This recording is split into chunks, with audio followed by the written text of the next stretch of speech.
Hey, my name's Izzy. This is Rolling Virtual Cards coming at you with another Commander rating video. This time we've got the Wise Mothman.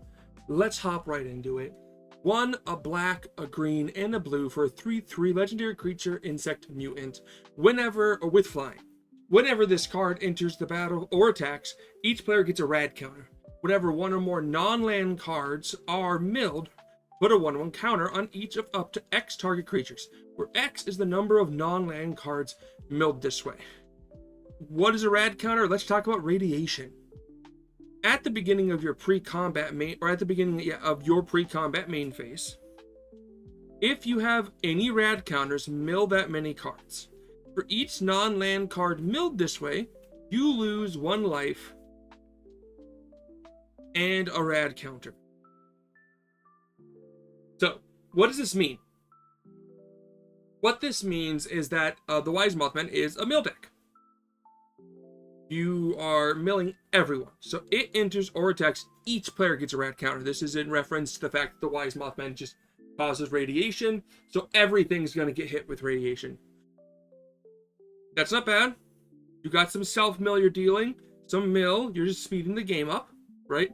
So everyone gets a rad, and then whenever a non-land card, or whenever one or more non-land cards are milled, you put a 1/1 counter. So you mill that many cards. So each radiation has a chance to trigger the Wise Mothman once. So in a rotation, you could trigger it. And each time it's a non-land card, you put a 1/1 counter on each of up to X target creatures, where X is the number of non-land cards milled this way. So if someone has like 10 radiation and they mill 10 cards, and there were like 5 non-land cards milled this way, you'd be able to put a 1/1 counter on up to 5 creatures. And then the radiation would work, 5 non-land cards, cool. That player loses 5 and loses 5 rad counters. But for each of the lands, they just mill them and keep the rad count. More chances for the mill other cards later on.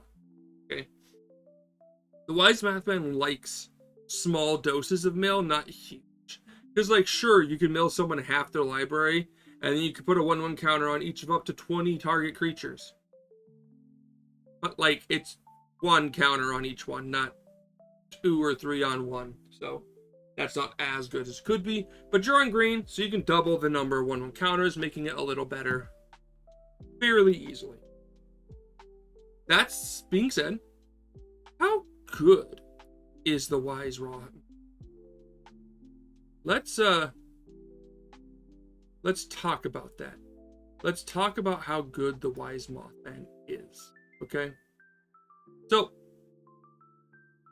categories, as always. Commander cost, color identity, protection, interaction, mana advantage, card advantage, combo, engine, and my favorite, will, a TTRPG. If you like TTRPGs, why not subscribe? It means a lot. Goes a long way to trying to get me to 100 subscribers, because I like to get there someday. Maybe. Who knows? But Commander cost. Is he cost effective? The answer will surprise you. He gets 2 points. He's in this nice little 4 mana, because he only costs 4. But the problem is, he also has 3 pips, which is harder to cast, so you're gonna end up with that 2 point for commander cost. Not the best, but not awful. Honestly, any points in this can be pretty decent. At least he's not at 0, right? And that's something to talk about for point system here. This is a 5-point system. Every point really means something. If you're a 0, that means, okay, this is just not happening, okay? Like, you fully lack this option, and commander cost is one of those where a 0 is super detrimental to the rest of the game plan, okay? Like, if you have that commander cost at 0, you're talking, you cost so much to cast, is it even worth running at this point? That's what you get at, okay? And then, on top of that, you end up with these weird situations where you have to ask yourself, is it like even worth running at a 0 point commander cost commander, right? They better have some good points somewhere else. Okay? And I think that's what I should say. If it's got a 5 somewhere, it's playable. If it has a 0 somewhere, it trades out with the 5. That's my personal opinion. It gets murky because each one of these different spots they have different weight to the game. Mana advantage isn't, or card advantage is the most important versus like mana advantage, interaction, and protection. Interaction's arguably the least important, right? Like, so there's some things where, like, if you have a 0, that's fine. But, like, commander cost, if you have a 0 in commander cost, you just got to be asking yourself, is there something that does the same stuff, but cheaper? Maybe not. Color identity is 3. It's sitting here simply as, like, this nice little 3-color card with the white, blue, black. Just, yeah, like, there's the thing. Again, the 0 number being colorless isn't worth running. You're running a colorless deck. You're actively choosing to run a colorless deck, which means you know you're at a disadvantage here, okay? One color, that's fine. There's enough cards in Magic to make one color decks work, okay? Just like 1-point commanders are fine, right? But, you know, each point really matters. Protection, it doesn't have protection. Most commanders don't have protection. Why is protection so important? It alleviates your deck from the need to run protection for your commander. You can just run your commander. But this guy doesn't have any. The closest you could state is that he has an ETB, so like his death doesn't stop him from triggering again. But I think that's pushing the concept. I think that's like an over-exaggerate. Okay? Protection, in my opinion, is just very useful. Commander to just be able to make sure that you can always have your commander up. Interaction. It does. It gets mill. It does mill your opponents. That is a 1 point for interaction. Not the best interaction, but still not awful. Because you really hinder some tutors. Like, people can't instant speed tutor on your instep because they're going to mill. If it's like put it on top, they better have a way to draw it. Otherwise, they're going to mill it. So this hinders those kind of cards. And I like that. Anything that hinders tutoring is fun. Mana advantage? Yeah, no. There's no mana advantage with this commander. He just kind of sits there and looks pretty, okay? Without getting any treasure. He is the treasure. What if Mothman was the treasure you were looking for all along? Then we got card advantage. He does. Self-mill, technically. Technically, self-mill is card advantage. Because you can set your deck up to be able to touch the cards in your graveyard. So this does give you some self-mill potential. So you can resurrect cards from your graveyard if need be. That gives him a nice little 1-pointer. And combo, he does. And this is why he's good. He gets a 4 on combo. And again, 4 is perfect, okay? 5 is overreaching. 5 is like, yeah, I didn't need a 5. A 4 was fine, right? But when you do have a 5, that's great. That's like, okay, now I'm breaking the game. 4 is sitting here going, yeah, I got a combo, dude. Food chain. This won't be found on the combo lists other places. I mean, in like, I don't know, that new combo site that EDH made. I like using it to find combos, and it's attached to EDH Rec 2, making it easier to find it. What's it called? It's right here. Commander Spellbook. But you won't find this here because I guess the combo is a food chain combo, so it's food chain in Eternal Scourge, where you sacrifice it or exile Eternal Scourge for 3 to gain 4 mana, recast it, and loop this infinitely to have infinite mana. And then you can infinitely do that with the Wise Mothman, giving everyone like 50, or giving everyone like 10 billion rad counters, and you pass to their turn, they mill their deck out. They just go, oh, untap, upkeep, draw, pre-combat main phase, flop.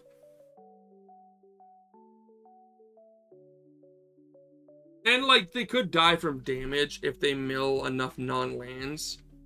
If they have 40 non-land cards there, which they probably do, they die. If they don't, then they just die the next time they draw a card. So. But, still a good way to mill, to get rid of people's problematic cards. Or to win a game. I don't like this anywhere other than, like, 4 or higher.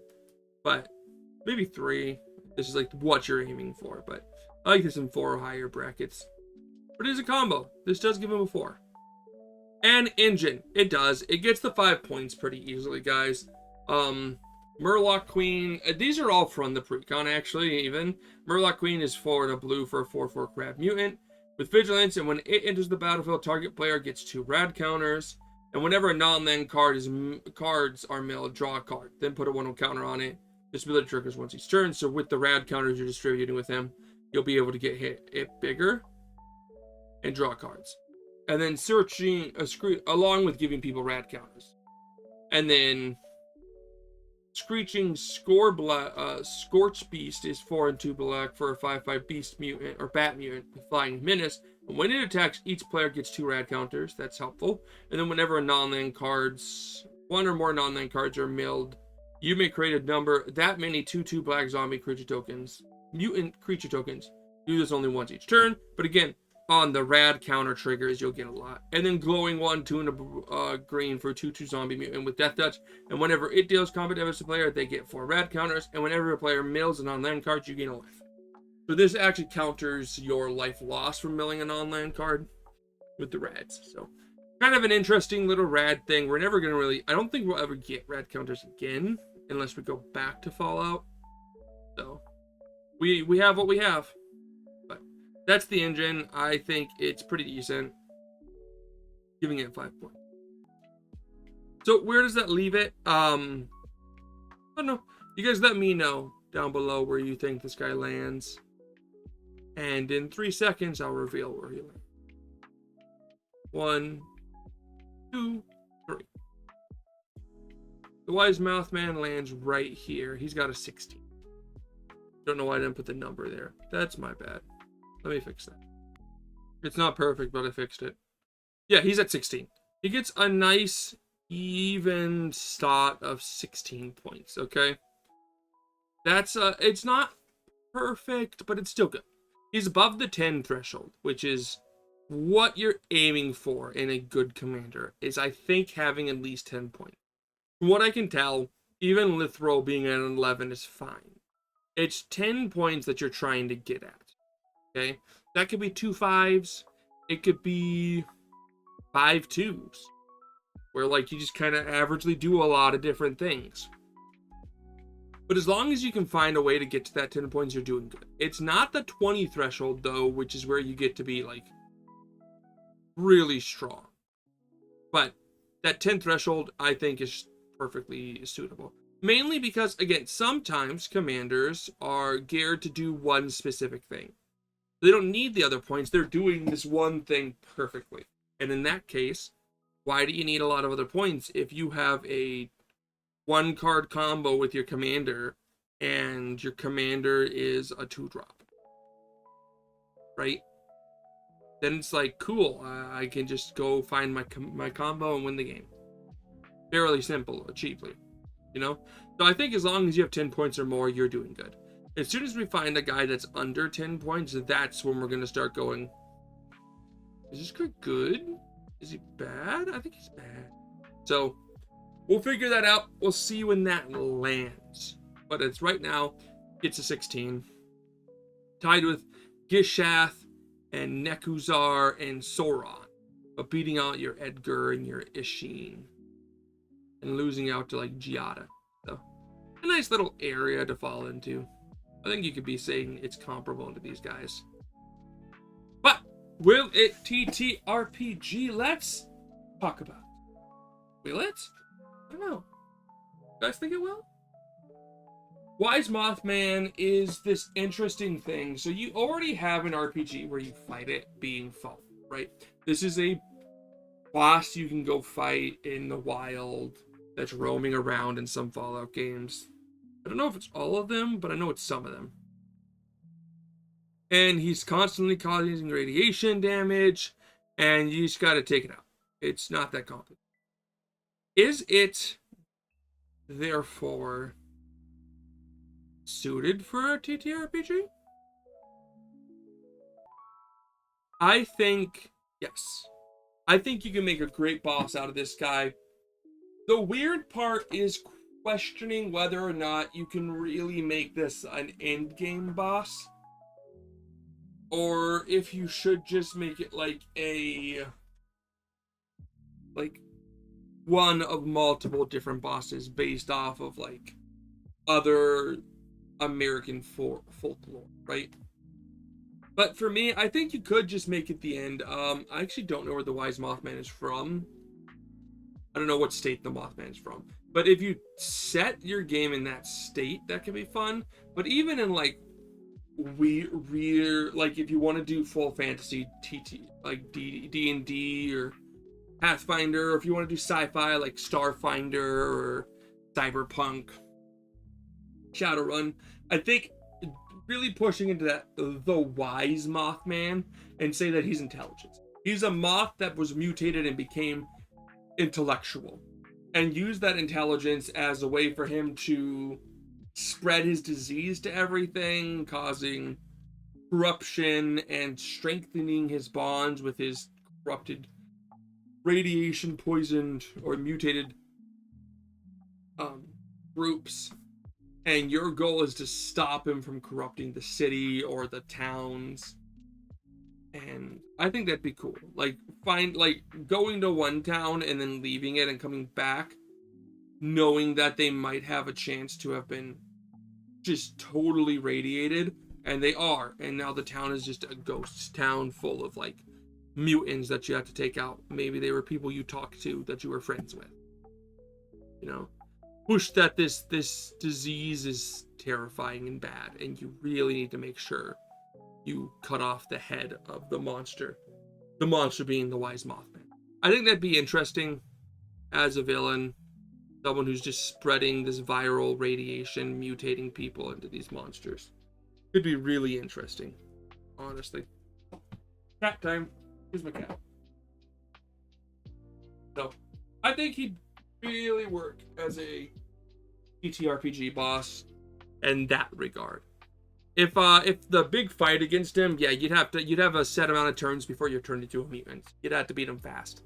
And then class, I think you could, if you really wanted to give him a class, you can make him like if he's wise, make him like a cleric, but like reverse the clericness. Instead of like necromancer, right? Instead of like healing people, he heals mutated undead creatures and he harms people, so living things.